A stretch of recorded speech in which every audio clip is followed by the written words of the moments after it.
Hello there guys, and welcome back to a brand new Star Wars Hunters video. Today I have another Hunter concept for you, and as you've no doubt gathered from the video title and thumbnail, it's going to be based on a Gungan warrior. So in this video I'll be discussing a little bit about the lore behind this potential character, as well as their weapon, abilities and cosmetics. I have done one of these already, and that was on the Mon Calamari character seen in the training mode of Star Wars Hunters, so be sure to check that one out after this video if you haven't seen it already. A link to that will be in the description below for you. Now you're probably wondering why on earth did I decide to do a Gungan warrior as my second concept video, and to tell you the truth I don't really know, but I think the abilities I've come up with are pretty cool. Before I get onto those though, I thought it would be fun to think about some of the background story for this Gungan character. An idea I had was that perhaps he's seen as a little odd by the others, not to the same extent as Jar Jar, but potentially a little quirky. He was part of the Gungan army and got kicked out for some unknown reason, so he decided to leave the planet and find somewhere else to have a fresh start. Lo and behold, he winds up at the arena on Vespara, where his quirky personality makes fans love him. It's clear to me that Hunters is using species and characteristics that are easily recognisable to almost anyone, so I think it makes sense to keep on this path for now, and I think a Gungan makes sense for that.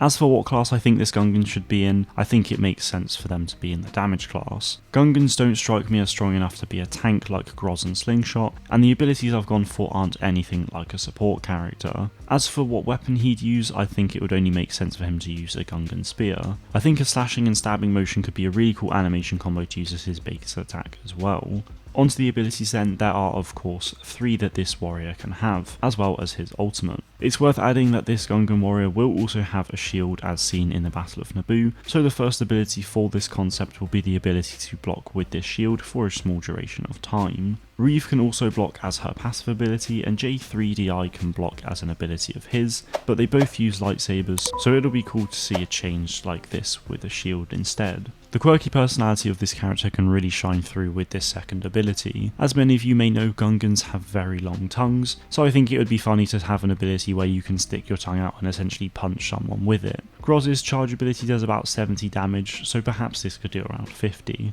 For his third and ultimate ability, I think it would be great to make use of boomers, the Gungan energy grenades seen in the Battle of Naboo. For his third ability, I'd want to see the mini boomer as a throwable grenade where it deals medium damage, but then does a small amount of electrical damage over time to the target, assuming they've been hit. For the ultimate ability, I'd want to then see the big boomer come crashing down onto the battlefield. It would deal pretty high damage and leave an electrical field on the map for a short duration of time, which deals damage to opponents over time and slows movement, much like the shock grenade from Battlefront 2 but bigger. The way this ability would work is similar to that of an airstrike in Call of Duty, where you bring out a tablet, or in this case a datapad, and choose a point on the map to drop the payload. The big boomer would then be fired out of some cannon outside the map and land on your target zone.